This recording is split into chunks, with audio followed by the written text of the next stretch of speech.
خسرنا ماتش الذهاب أمام اتحاد العاصمة الجزائري في المباراة النهائية لكأس أفريقيا الكونفدرالية. خسارة. يعني ما كانش في سيناريو أسوأ من كده. يعني كان ممكن عادي جدا نخسر بالبنالتي اللي قبلها، يعني مع اللي قبلها بنالتي.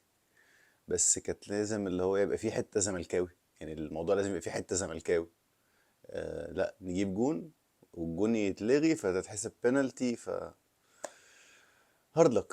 هارد لك للزمالك والجماهير الزمالك والجهاز الفني للزمالك وبعض اللاعبين. بعض اللاعبين. ليه بعض اللاعبين؟ لان احنا شفنا النهارده كابتن معتمد عمل مباراه. انا شايف ان هي على المستوى التكتيكي وعلى مستوى التشكيل وعلى مستوى التغييرات، انا شايف ان هي مباراه كانت جيده جدا منه. في اطار المتاح، في اطار الاصابات، في اطار الارهاق، في اطار حاجات كتير قوي، في اطار ظروف محمد شحاته.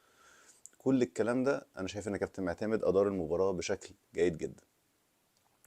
وقبل اي حاجه بنعزي محمد شحاته في وفاه والده، وبشكر صاحب فكره ان محمد شحاته النهارده يكون هو قائد نادي الزمالك في الملعب، لانه تحمل مسؤوليه مش اي حد على فكره ان هو يقدر يستحمل ان هو يكون بعيد في ظرف زي اللي هو فيه ده وما يرجعش ويلعب ويركز ويعمل مباراه كويسه. ده لان شحاته لعيب راجل. ممكن ننتقد أداؤه في مباراة، ولكن في الآخر احنا عارفين ان هو لعيب بيجيب آخر دواسة البنزين في أي مرة هو بيكون موجود فيها في الملعب.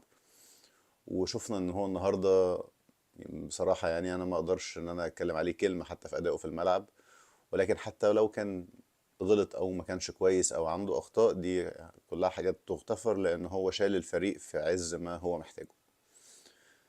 تشكيل الفريق اللي بدأنا بيه أنا شايف إن هو دي كانت الحاجة المثالية في ظل الإصابة بتاعة بيتزيرو وفي ظل سوء مستوى ناصر منسي في آخر المباريات. فإن احنا نلعب بأربعة واحد اتنين واحد اتنين دايموند، باتنين وايد ناين شيكو بانزا وعدي، عشان نستغل المساحات اللي اتحاد العاصمة هيسيبها لأنه هيبقى ضاغط علينا. ودي كانت أهم ميزة النهاردة وضيعناها. المباراة كلها على بعضها شبه بعض، يعني هي مش متقسمة أوقات ولا حصل فيها أي متغيرات من الدقيقة واحد للدقيقة 90. هي نفس المباراة.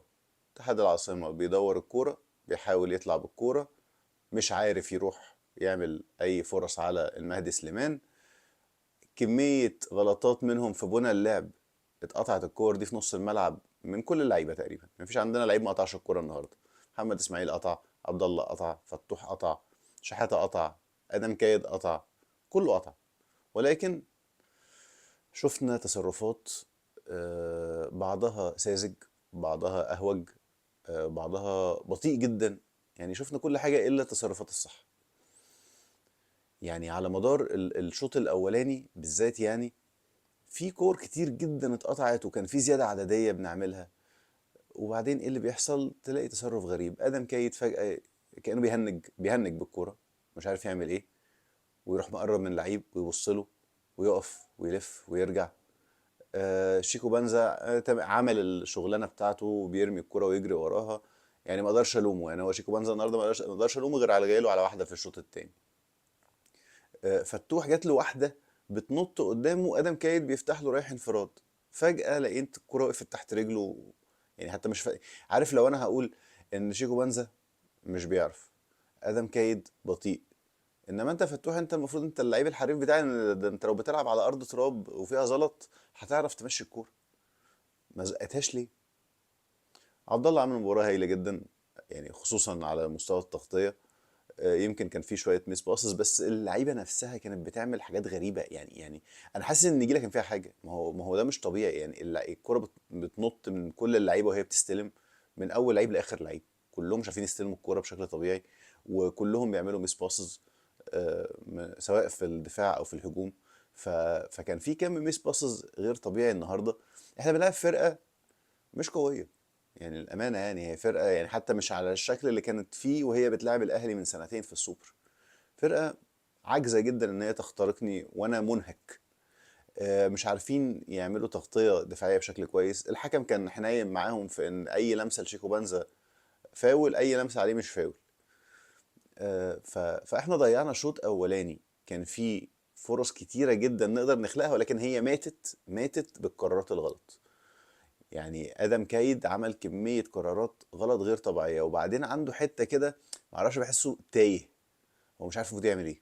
يعني هو نسي ان هو كان بيلعب كوره تقريبا، فانا مش قادر افهم. وعبد الله السعيد هي بس كومنت وحيد، يعني تعليق وحيد بس، ما عنديش غيره. اوقات يا عبد الله لما بتقرب قوي من اللعيب عشان تدي، يعني تدي له اوبشن ان هو يلعب معاك، انت خلاص انتوا اتزنقتوا انتوا الاثنين. يعني القرب لدرجه 2 3 يارده ده زياده عن اللزوم يعني. ولكن يعني انا فاهم احساسك، اللي هو لا هاتوا الكوره انتوا مش عارفين تعملوا حاجه، ده ممكن يكون عندك ومعذور طبعا ان انت تحس بده. كابتن معتمد مشى المباراة بالشكل اللي هو عايزه، وفعلا ما كانش في أي خطورة، والموضوع كان هيخلص بمنتهى السلاسة. وبعد كده لقينا إن بيتزيرا هيقدر ينزل آخر تلت ساعة، ودي كانت بارقة أمل بالنسبة لنا إن يبقى فيه لعيب يقدر يحل، يقدر يتصرف، يقدر ياخد قرار صح. ممكن ما يكونش بيعمل فينش كويس، ولكن ممكن يعمل قرار صح. آه نزل، ولكن قبلها شيكو بنزا اتلعبت له الكرة الوحيدة اللي اتلعبت من لمسة واحدة، يعني اتلعبت لعدي، عدي ريحها لشحاتة، وشحاتة راح معليها قلب الملعب الناحية التانية، وشيكو بنزا استلم بدماغه ورقص الجون. خلاص بقى، انا قلت جون بقى خلاص، يعني هو شيكو بنزا اهو الجون فاضي، في اتنين لعيبة راحوا وقفوا على خط الجون وجنبه عدي، اي حاجة هتخش جون. راح قرر ان هو يلعبها بنفس الطريقة اللي رقص بيها، يعني يعمل الكرة كده. يا اخي حرام عليك والله، والله حرام عليك. يعني هي الكرة دي ما ينفعش تضيع بكل عارف انت لو شايطها جامد وخبطت، لكن انت حطيتها بطريقه انا مش فاهمها. يا حبيبي الراجل ضاغط في ظهرك، اشمطها، حط وش رجلك وقطع الشبكه، خلاص الجون قدامك. حسيت الدنيا ضلمت خالص، ريحها العدي. وفي اول الشوط التاني برضو عديت بواحده، انت مش لعبها بالعرض، انت شايطها في الجون، ولو رفعت عينك عدي الناحيه التانيه، ولكن يلا ما علينا. يعني ما انا هلومه على ايه؟ ما هو هي دي امكانياته العقليه مش الكرويه. بعد كده نزل بيتزيرا، وبدأنا نعمل يعني الحاجة اللي هي اسمها كورة بقى. يعني اللي هو عندنا أمل إن هو نلعب كورة، ولكن فجأة كورة ضبشت كده، في حسام طلع بره مكانه واتلعبت في ظهره، والونش بيغطي وراح الونش عمل تاكل، وكرة المهدي صدها بتألق بعد كده، ولكن الحكم رجع للفار. ومعرفش ايه اللي حصل خلاه ما يحسبهاش الصراحة يعني، ولكن ما حسبش. ما هو ما حسبش من حق، يعني من نفسنا بقى، يعني من نفسنا مرة تبقى يعني لينا احنا يعني. ماشي.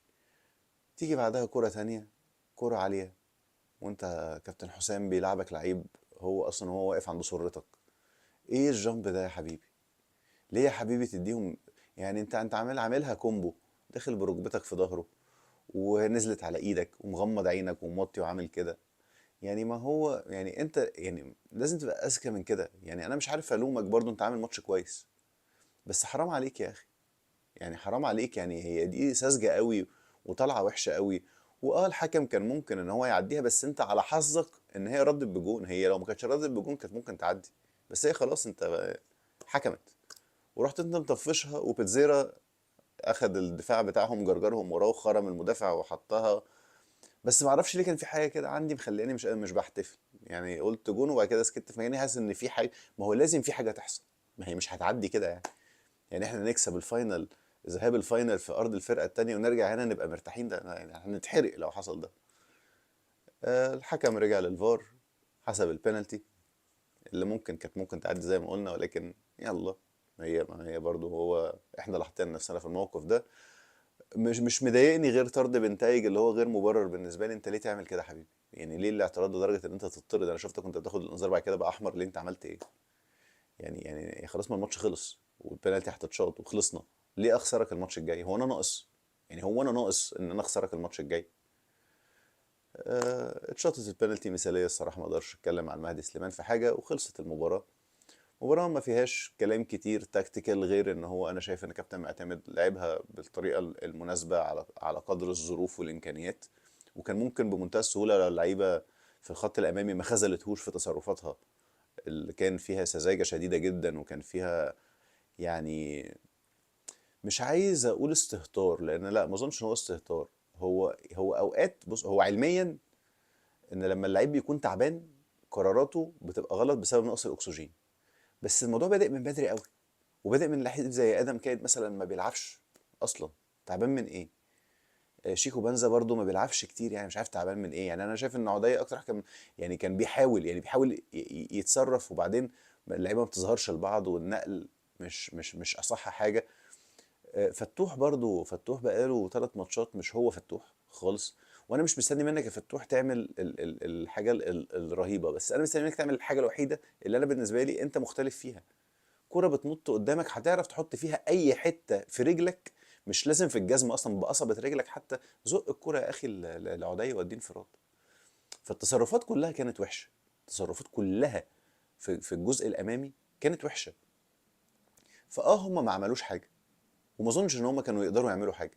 ولكن انا ضيعت بقى الفرصه الذهبيه بتاعتي، ان ناس بتضغط عليا وسايبين لي الدفاع ورا، وانا بتاع تحولات. انا خسرت اهم حته، اهم ترس عندي في التحولات اللي هو بيتزيرا. ولكن كان ممكن ان احنا نجيب جون او اتنين على الاقل في مباراه زي دي، ومش هنشوف المنظر ده في ماتش العوده.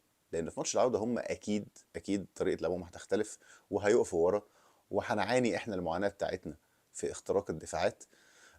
فاحنا ضيعنا على نفسنا فرصه ذهبيه، ومش يعني مش قادر اقول ان ما هي حصلت في نهضه بركان في المرتين ورجعنا خسرانين بس كسبنا هنا. لا، الكواليتي كان مختلف، كواليتي نص الملعب نفسه حتى كان مختلف. ف ف ما ينفعش ان انا اخد الريسك ده دايما، ولكن قدر الله ما شاء فعل. ما اقدرش اقول لعيبه قصرت، ولكن كان في طبعا اخطاء في الجانب الامامي. وحسام غلط، ولكن عامل مباراه هايله جدا، وهو والونش نهوا على خطوره لعيبه اتحاد العاصمه، خصوصا ان احمد الخلدي ده لعيب قوي جدا. اللي اتوقع ان لما هنكون بنلعب متقدمين هيسبب لنا مشاكل كبيره جدا جدا في مباراة العودة، اللي خلاص بقت عافية. فتوح هيلعب باك ليفت، ولازم كابتن معتمد يحاول يتصرف في شكل نص الملعب هيبقى شكله عامل ازاي. اللي اظن ان هو برضه هيكون ادم وعبد الله ووراهم شحاتة. وانا شايف تاني ان احنا في الدايموند شكلنا احسن، احنا في الدايموند شكلنا احسن. الموضوع بيكون الخطوط قريبة شوية من بعض، وبتستخدم 2 وايد 9 انك تجريهم. ف هيبان ايه اللي هيحصل في اللي جاي. ماتش وعدى، ونتيجة هي اكيد نتيجة وحشة، وما حدش كان يتمناها، ولكن قدر الله ما شاء فعل. ولكن الزمالك وجمهور الزمالك يقدروا ان شاء الله يعملوا كامباك في ماتش العودة هنا ان شاء الله كمان اسبوع. وان شاء الله الاستاد يكون متقفل، وجماهير الزملكاوية تفرح بالبطولة. هارد لك على الشوط الاولاني، وان شاء الله نكسب في الشوط التاني.